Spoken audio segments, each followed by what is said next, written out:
You bought gold to protect yourself. You heard the warnings. You read the history.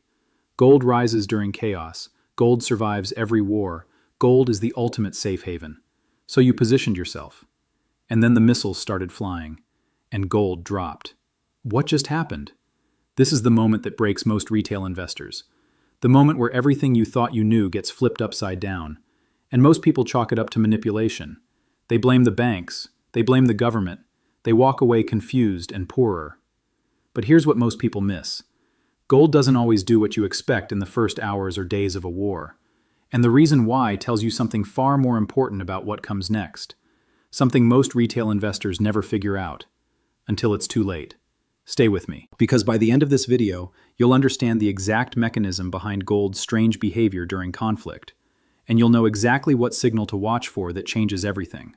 Right now, investors are watching something deeply uncomfortable. Geopolitical tension is rising. Wars are escalating or threatening to escalate. The dollar is under pressure. Debt is at levels that would have seemed impossible a decade ago. And gold, after years of quiet accumulation, has been making moves. But then there are those moments, those gut-punch moments, when news breaks and gold sells off, sometimes violently. You watch the price drop $20, $30, $50 in an hour, and you think, am I in the wrong trade? Did I miss something? You didn't miss something, you just don't yet know the mechanism.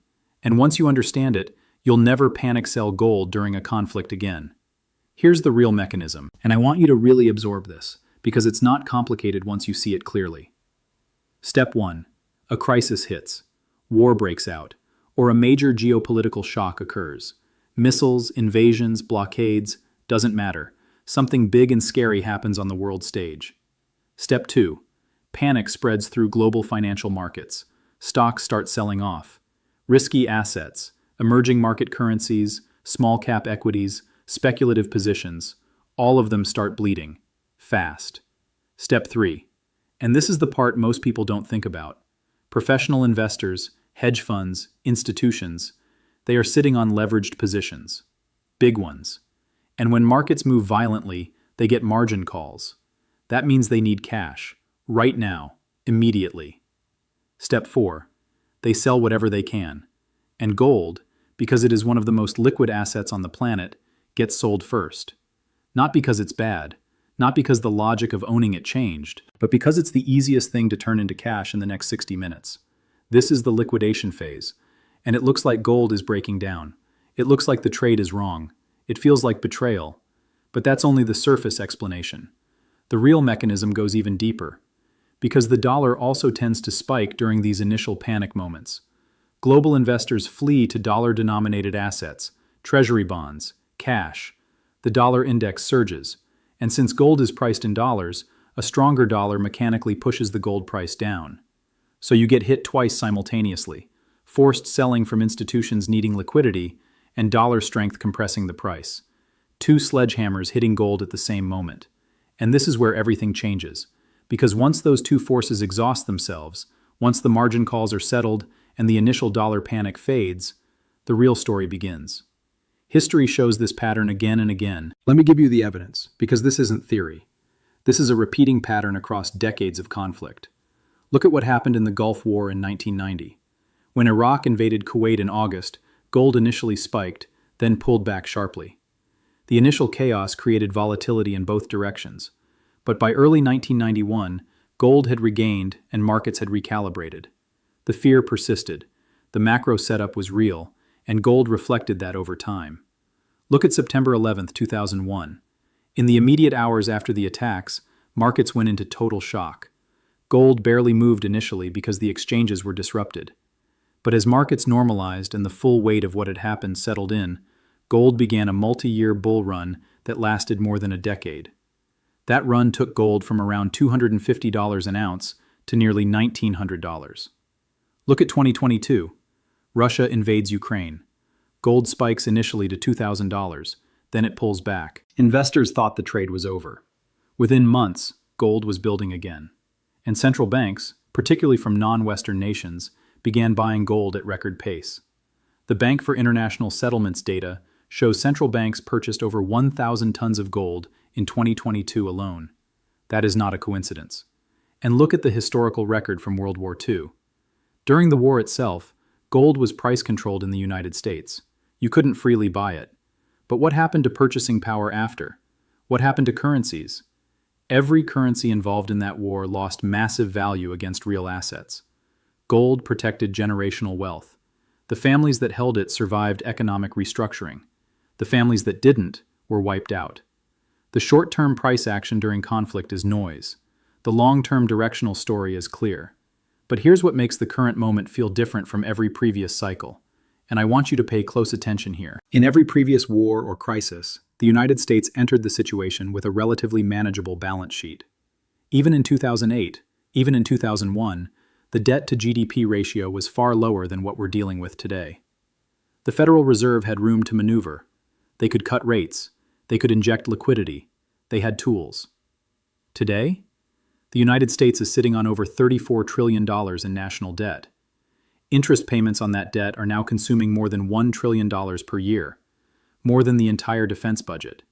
The Fed is trapped between inflation that won't fully die and an economy that can't handle high rates for long. And geopolitical risk isn't isolated. It's multiplying. You have conflicts in Europe. You have rising tension in the Middle East. You have a slow-motion confrontation between great powers over Taiwan, over trade, over the global monetary order itself. The BRICS nations are openly discussing alternatives to the dollar settlement system. Saudi Arabia is selling oil in currencies other than the dollar for the first time in 50 years. The structural tailwinds behind gold are not just fear. They are systemic. They are mathematical. The world is de-dollarizing at the margin, and central banks are front-running that shift by loading up on gold. The retail investor who panics out of gold during a short-term conflict-driven sell-off is selling exactly what the world's most powerful institutions are quietly accumulating. So what happens next? Let me walk you through the phases I believe are coming. Phase 1 is the volatility phase. This is where we may still see sharp, confusing moves in gold, up and down, driven by dollar fluctuations, liquidity events, and institutional repositioning. This phase tests weak hands. It shakes out the retail investors who don't understand the mechanism. If you understand what we just covered, you hold. Phase 2 is the recognition phase. This is when the broader market starts to understand that the fiscal situation in the United States and across the Western world is structurally unsustainable. When bond markets start to crack, when the cost of servicing debt becomes the dominant story in financial media, when even mainstream investors start asking, what protects you when the debt spiral accelerates? Phase 3 is the repricing phase. This is when gold doesn't just climb, it surges.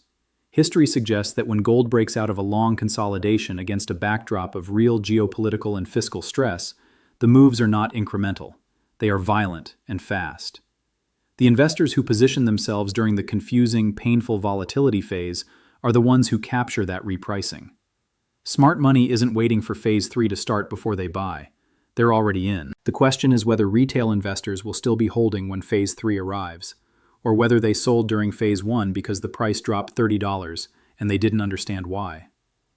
Let me give you 4 specific signals to watch. These are your early warning indicators that the transition from Phase 1 to Phase 2 is beginning. Watch the real interest rate. When 10-year Treasury yields minus inflation expectations turn negative or start falling, gold historically accelerates. Real rates are the single most important driver of gold prices over medium and long time frames. Watch central bank purchases. When the monthly reports show central banks, particularly from China, India, Russia, Turkey, and the Middle East, are increasing their gold reserves, that is institutional money making a multi-decade bet. Follow that money, not the noise. Watch the dollar index. If the dollar begins a sustained downtrend rather than just short-term spikes, the mechanical headwind for gold disappears. A weakening dollar in a high-debt environment is rocket fuel for gold prices. And watch mining supply. Gold mine production has been essentially flat for years. New major discoveries are rare. The supply side is constrained even as demand from central banks and retail investors globally is rising. That structural imbalance doesn't resolve quickly. It compounds. Here is what I want you to take away from everything we just covered. Gold drops during war sometimes, and when it does, the financial media will tell you the trade is broken. They will produce charts showing gold underperforming. They will interview strategists who will question whether gold is still a safe haven in the modern era. And retail investors, one by one, will walk away from the exact position they need to hold. But the mechanism we broke down today tells a different story. The short-term drop is a liquidity event. It's forced selling by institutions covering margin calls. It's mechanical dollar strength. It has almost nothing to do with the fundamental case for gold. The fundamental case for gold is built on $34 trillion in debt. It's built on a Federal Reserve with limited options.